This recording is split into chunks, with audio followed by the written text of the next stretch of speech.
I'm recording now. So last day we looked at equilibrium. We calculated the value of Kc and we did this example here.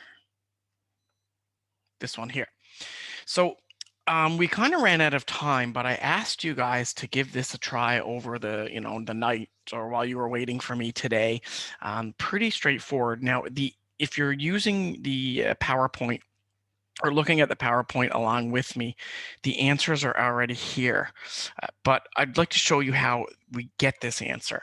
One thing I mentioned in last class is that I really wanted you to try this so you could get some experience using, or I guess I shouldn't say experience, I should say you should review how to use your scientific calculators, because I know from teaching math and chemistry, people have big problems with scientific notation. So hopefully you guys got this answer. For anybody not sure where this answer came from, or how I got this answer, the first thing we need to do is to come up with our K expression. And let me pick a different color here. Let's go with blue. So K, or Kc, which just stands for concentration, is equal to the concentration of the products over the concentration of the reactants.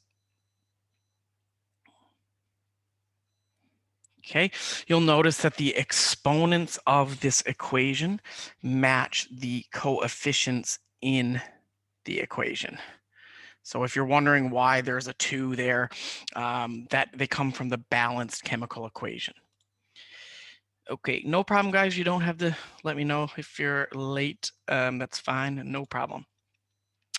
Okay, so once I come up with this, oops, I did not mean to do that. Once I come up with this equation, it's just a simple matter of plugging in my numbers, or putting in my numbers into the equation.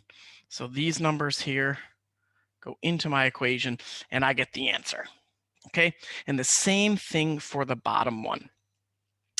Now the bottom one, if again anybody wasn't here last day, remember we do not put liquids into our equilibrium equation. No liquids or solids. So my K becomes, I don't have a lot of room on this slide, but my Kc equation becomes CCl2. We did this exact one the other day, actually. I don't have enough room there, but we did this one the other day. You can see it if you go back and look at YouTube. We did it right here. Okay, so I don't have enough room to write it down, but we did that one last class. All right, so let's look at this one. Calculate Kc for this example. Now, this is an interesting example because, again, we did this one the other day, but there's no solids or liquids in our equation. So this K just becomes the concentration of HCl squared, or 0.041 squared, and you'll get your answer. I guess if I'm going to round it to sig figs, I'll say 1.7. All right, so there you go. So I hope you guys tried those over the couple days that you had, or while you were waiting for me today. Maria, okay, I have a couple questions. So Maria's question first. The unit for the final answer, there is no units for K. It is unitless. All right, what was the other one from Yasmin in the chat? Do you need to convert the answer to scientific notation always? It depends on the number. So, if your answer is like 0.03, then you don't need to convert it to scientific notation. What I recommend, Yasmin, and anybody else wondering, is just write down whatever your calculator says. So if your calculator gives you scientific notation, write that down. If your calculator doesn't, then don't write it down. right? So you just listen to your calculator, trust your calculator, and I don't care about sig figs, so don't worry about that. Cool, cool, cool. All right, moving on now. For again, those of you who were here last day, this is something that I did at the very end of class, and I told you guys that this was very important. Good multiple choice or good kind of part B to a short answer question. What's the point of calculating K? Like what does K even tell us? K, and notice I'm not saying KC, I'm just saying K, because there's a million different types of K. There's Ka for acids, Kb for bases, Kp for pressure. It doesn't matter what the subscript is. K tells us where we are in the equilibrium. So if the value of K is greater than 1, products are favored. If the value of K is less than 1, reactants are favored. And I'm obviously going to show you some examples of this in a minute, but just remember I gave you this tip last day. K is greater than 1. Think about that as an arrow. We have reactants and products. This is pointing to products. K is less than 1. This is pointing to reactants. So that's how I've always remembered this, even since, the first time I learned it, is the symbol, the greater than symbol is pointing to the right. That's products. The less than symbol is pointing to the left. That's reactants. So, sorry, I'll leave that up for a second if you guys want to take note of it. But let's look at some practice problems.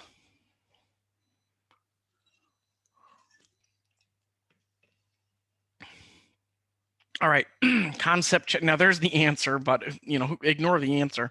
Let's do the actual workings together.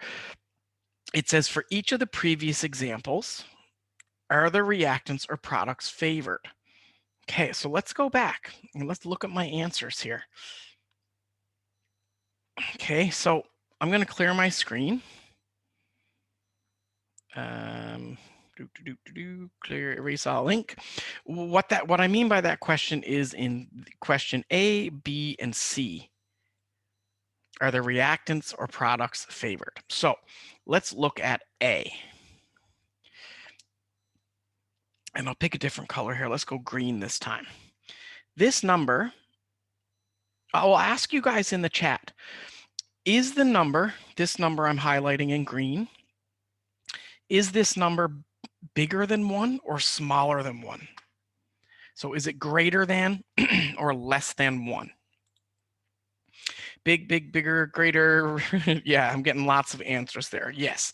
So in this case, oops, sorry. K is greater than 1. So that means products are favored. All right. And again, that's where the arrow points to. Greater than or bigger than means it's pointing to the right. That's products. Okay. Let me check the chat actually before I move on. See how everybody's doing. Yeah, good. Abdul Halim and everybody else, that's good. Okay. So part B, greater than or less than 1? Part B, greater than or less than? Bigger or smaller? What do you guys think?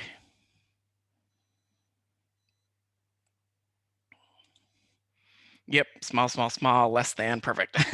So because K is less than 1, this is reactants. All right, cool. That's easy. All right, well, let's look at this one. I'll clear my writing. All right, just, in the order of time, I think you guys are getting this. This number is a lot less than 1. Now, okay, actually, let me explain this one. This is scientific notation. This means it's times 10 to the negative 3, which means this number in decimal form would be 0.0017. That's what this means. Make sure you're comfortable with your calculators, with your significant, well, no, not significant figures, but your scientific notation calculations.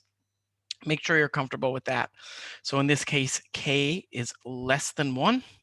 So that would, of course, be reactants. Cool. All right, thanks everybody. That's good. That's really good. All right, let's move on.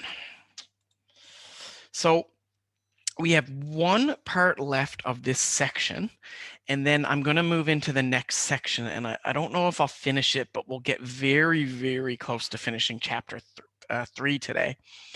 There's one more thing that you need to know about equilibrium constants, Kc.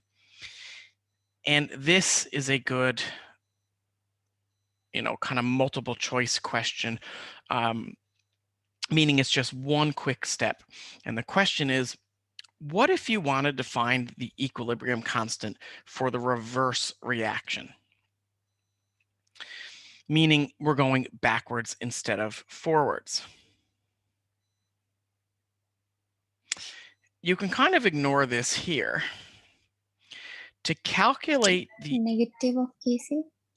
Yeah, exactly. To calculate, sorry if you guys didn't hear that. I think you just said negative exponent. I hope you did. To calculate the Kc for the reverse reaction, we take what's called the inverse, or we raise it to the power of -1. Now, that sounds complicated. It's not. You can just use this formula here. So again, to find basically we flip the equation. We're flipping the reactants and the products. That means we flip the Kc. And in a mathematical term, flipping means finding the inverse. You won't see this a lot, but this is just like a really good example of like a multiple choice question, right? I'll give you Kc and I'll say, what would it be if we reversed the reaction, if we flipped the reaction? Do you guys remember Hess's law when we flipped the reaction? It's kind of like that. So the question here says, well, what would be the Kc for the reverse reactions in each of the previous examples?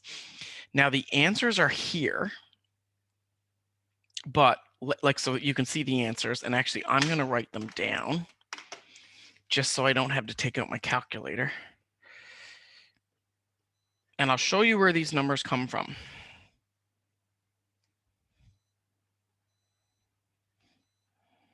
Okay. So again, we're looking back on the previous examples. So question C, A, and B, or C, B, and A, I guess if I did it in order. Okay, so for this one, what if I wanted to reverse it? Well, all I would have to do is take the number and put it under 1. This is called taking the inverse. Same thing down here. If I want to find the reverse, K would be 1 over this number. And that's it. All right, so the first one, if you take the inverse or you go 1 over that number, you'll get 5.7 times 10 to the 4. For the bottom one, you will get 1.23. Okay, here, actually, let me rewrite the top one. That's messy.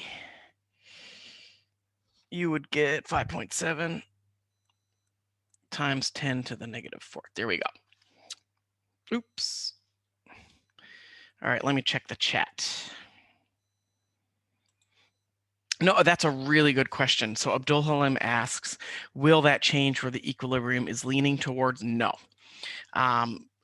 Between us, don't tell anybody I told you this, but This is absolutely the most pointless thing. I don't know why I'm teaching it, but it's in the course outline.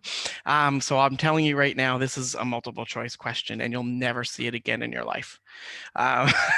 So like, don't worry about if it shifts equilibrium or what it's going to do to that. It's just a multiple choice type question. Yeah.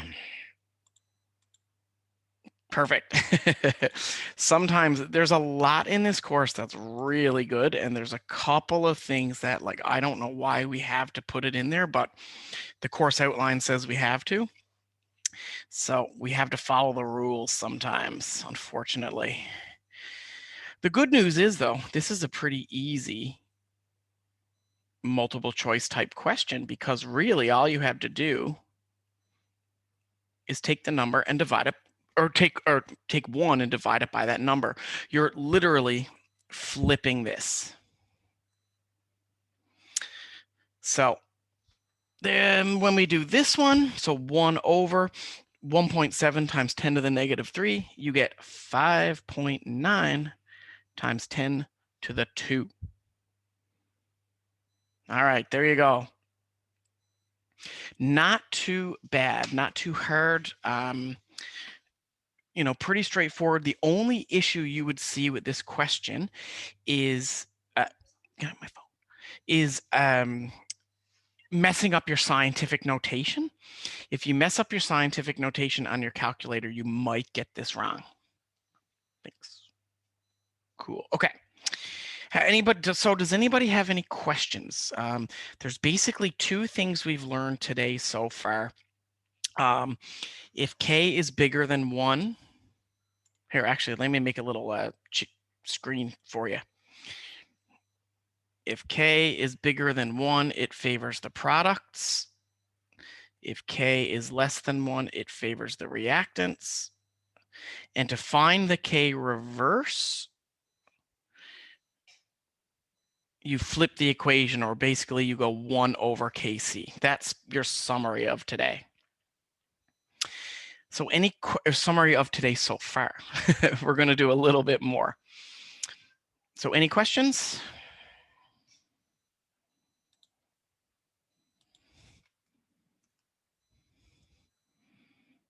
All right, no questions, no questions. Cool, cool, cool. All right, I think there's one more slide in this section. And I think it's just a little practice slide. So let me just do this one more time, and then we'll move into section 4. I won't, the 4th part of the slides, I mean. I don't think I'll finish everything today, but we'll get pretty far into it. Certainly enough for you guys to understand a little bit about what's called Lush Atelier's principle. So let's do this example and kind of finish it off for today. So this, just a little review. If anybody is still confused, how do we write Kc? Well, first things first, you always eliminate liquids and solids. You then always write the concentration of your products over the concentration of your reactants. Okay, so in this one, in question A, we go CO2 with a 1 because there's only a 1 there, over H2CO3, there's a 1 there. That's it. For B, we have to put a 2 here because there's a 2 in front of the equation, and we put a 2 here because there's a 2 in front of that equation. I mean, yeah, it's pretty straightforward. I think you guys yesterday had no problems with this. So if that's cool with everybody, we can move on. I'm excited for the next part. One of my favorite things in chemistry 1121, there's no real math to it, but it's pretty fun. And your lab that you're doing this week is based on this concept. It's one of the coolest labs in all of the chemistry courses at the college. Okay, so let me share the last part. Guys, the last part of this is only 12 slides. It will not take us very long to do this. So, and I won't, I promise you, I won't rush anything. If there, we might have, a couple slides left to finish on Thursday, but we'll get most of this done now because this is really, really quick. Okay, so this is it. This is, if you're looking on your D2L, this is section 4, or like the fourth, part 4 of your notes. Okay, K, C, KP, KA, KSP, KB, you name it, any K, any equilibrium constant changes at different temperatures. And I'm going to draw a little winky face on my notes here for you,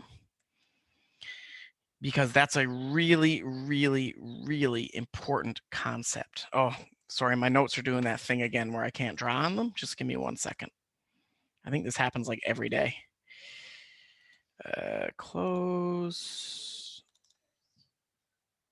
Just give me 1 second, guys. Hold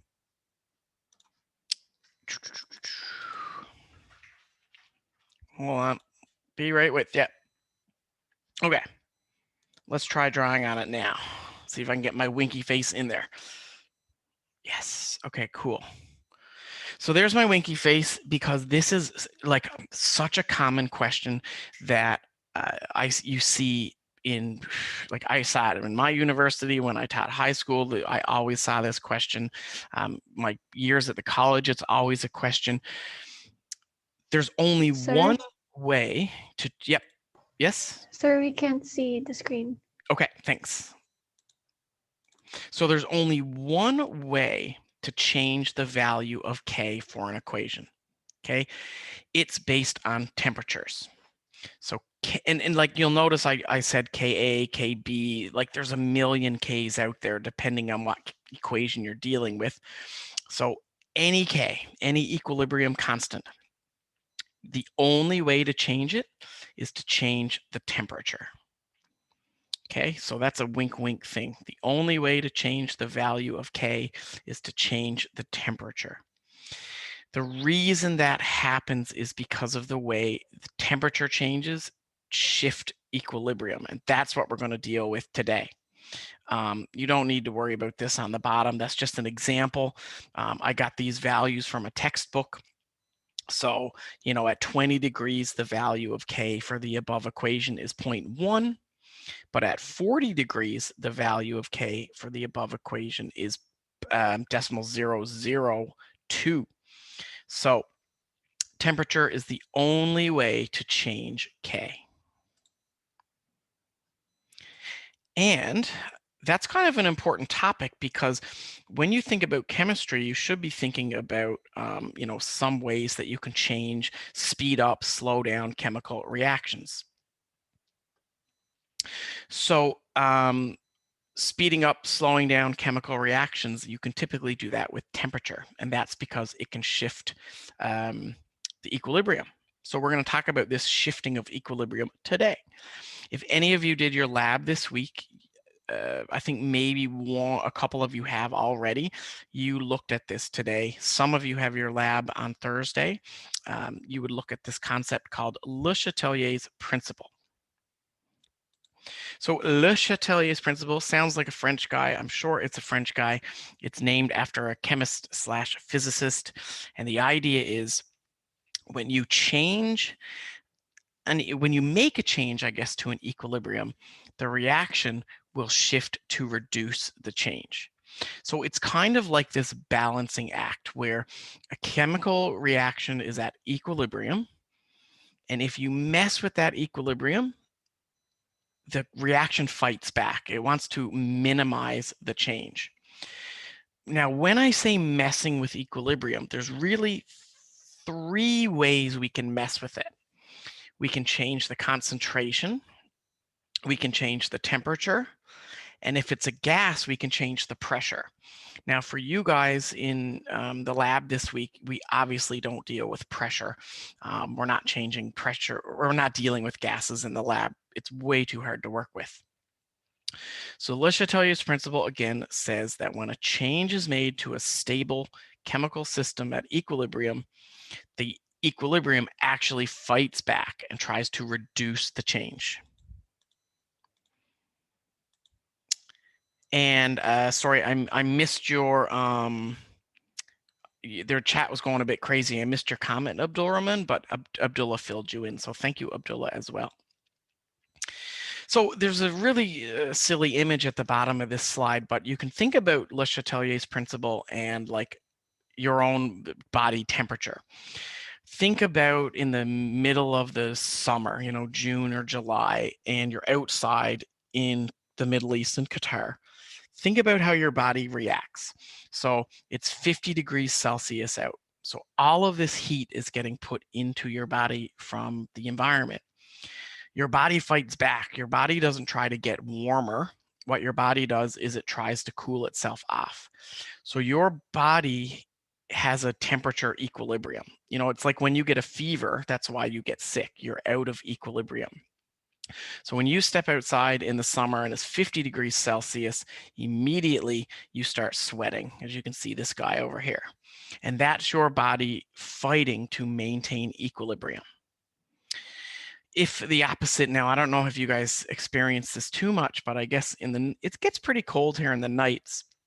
But I know where I'm from, you know, when it gets below zero, you get very, very cold. So how does your body fight that? Well, you begin to shiver and shake, and that kinetic energy you're putting into your body tries to kind of warm you up.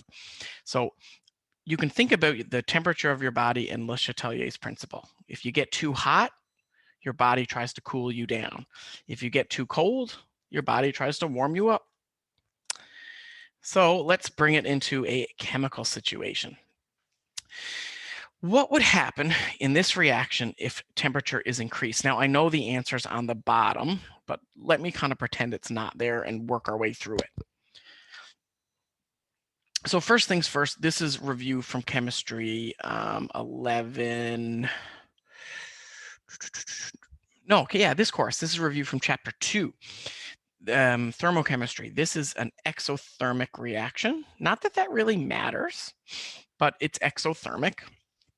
But now think about what happens.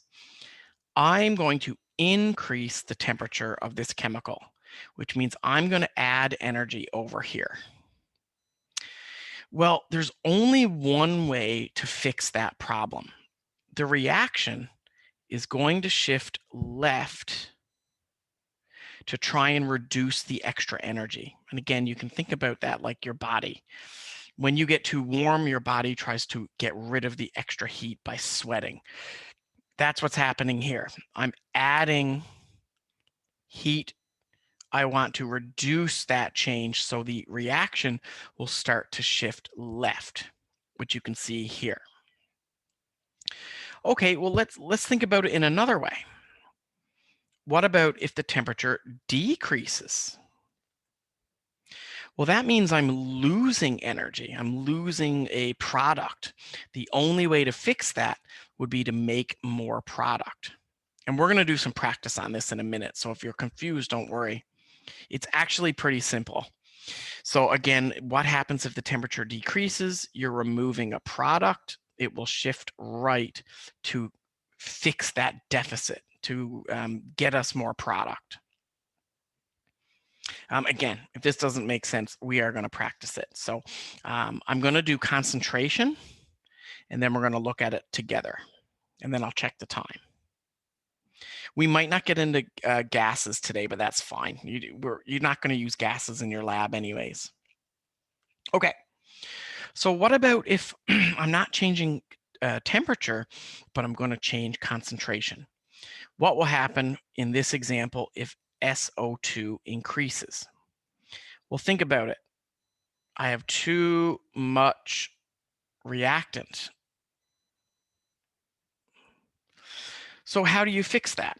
If you have too much reactant, do you guys think it would shift left or would it shift right? I mean, I know the answer's on your slide, so you don't have to actually answer that question.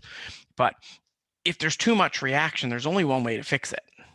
Get rid of that reactant, get rid of the extra, shift to the right. And you can see the answer there on the bottom of the slide. So more reactants, that means the equilibrium will shift away from that. We end up getting more product. I'm going to do an example now and see if you guys can do it without the answers on the slides. And thank you, Abdullah. Okay. Let's see how everybody's doing. It's 4:05. We're almost done for today. I want to see what you guys can do. This is a question that if you're following along in your notes, there were some images here that I got rid of. Okay, you don't need the images. We're going to do a problem here. I'm going to kind of throw a random question at you. So I want you to tell me if this will shift left or right if A, we reduce the oxygen, and B, I'm going to say let's go increase the SO3. So guys, tell me A and B. I'll give you a minute to try this. Tell me A or B. Will A go left or right? Will B go left or right? Okay, and I'll give you 30 seconds or so and we'll check your answers.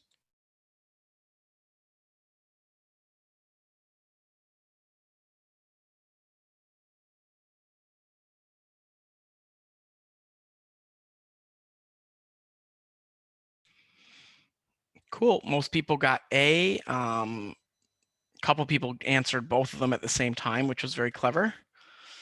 Just take another 10, 15 seconds and I'll explain why for anybody who's still confused. Don't feel bad, it just takes a little practice. And I do have worksheets on this with answers. So I highly recommend going over these types of questions.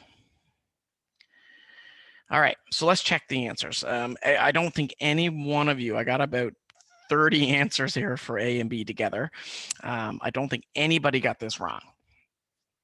Okay, so if anybody here is wondering why people are saying left for both of them, why are people saying left for both of them? Well, let's take my highlighter and let's look at this.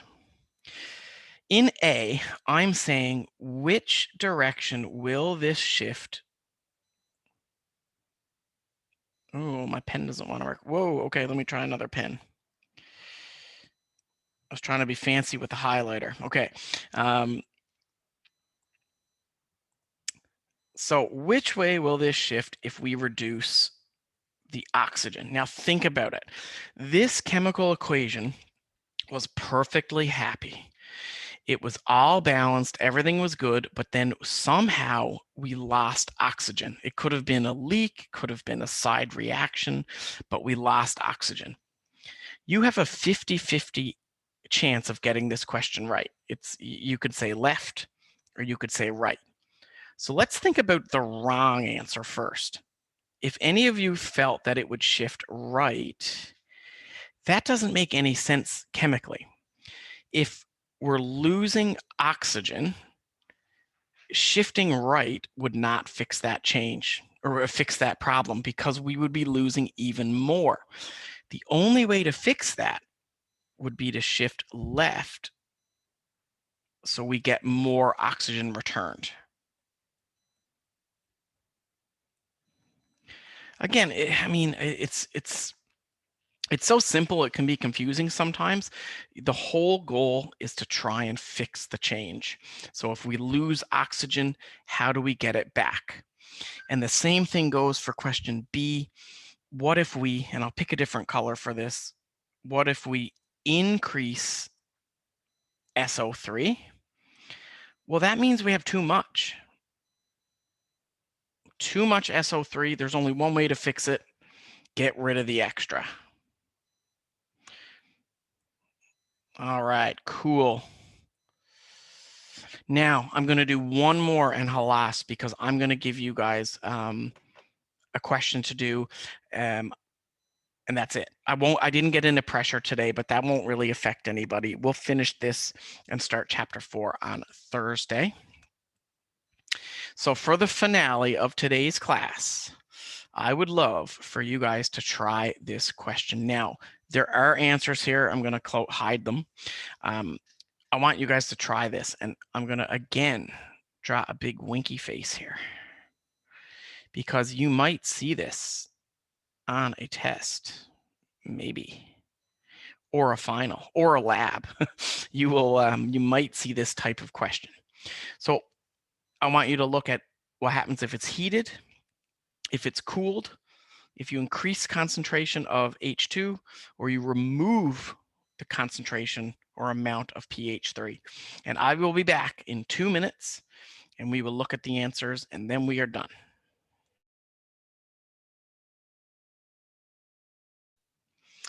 I got some answers. I got lots of answers.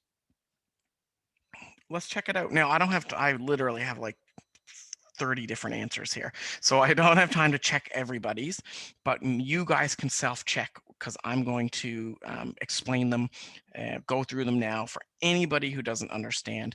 And then that's it for today. And then tomorrow, or not tomorrow, Thursday, I'll talk about gases, and then we're done. Like, this is a really short section. Very important section though. Okay. Now, guys, I know the answers are here, but let's kind of do this together. Where did I get these answers? So A, well, what color do I want? Let's go with orange for A. The equilibrium is heated. Now, what that means is we're adding heat energy. Whoops, that's a messy arrow. So if you add, and like you can really write this down, and I strongly recommend it. If you add a reactant, it shifts to the products. If you add a product, it shifts to the reactants. That's Lush Atelier's principle. So if I'm adding a reactant, it has to shift right. We need less reactants. We want more products. Okay, well, what if the equilibrium is cooled? Well, that means we're losing a reactant. And if you're losing a reactant, the only way to fix that is to shift left and get more reactants. Pretty straightforward. I think so anyways. Let me check the chat. Sir, can you please repeat that? Yes, I can repeat that. And sorry, in the chat, Abdullah says this is an endothermic reaction. Yes, you are correct. Doesn't actually matter for Le Chatelier's principle if it's endo or exo, but it does matter, if you were writing your final exam, it's good to know that this is an endothermic reaction. So I was asked to kind of repeat what I just said about temperature. So let's look at A again.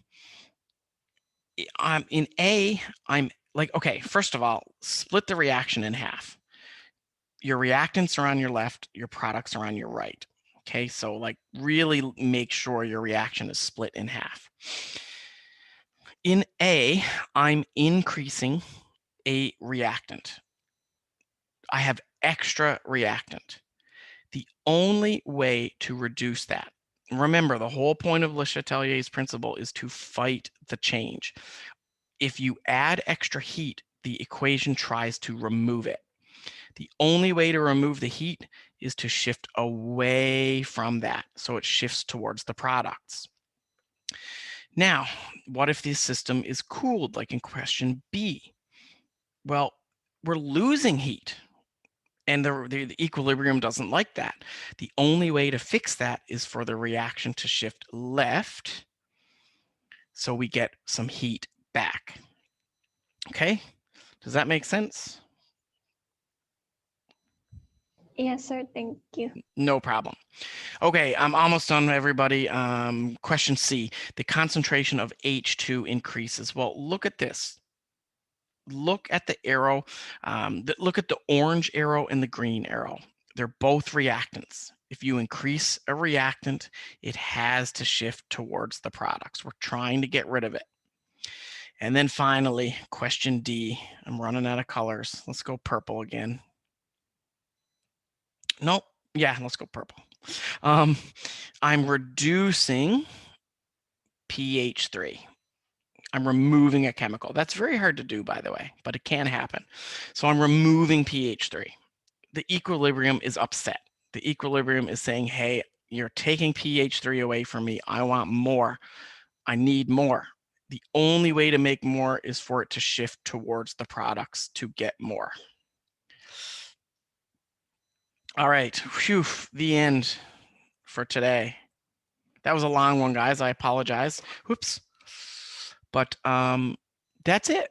And we'll finish this on Thursday.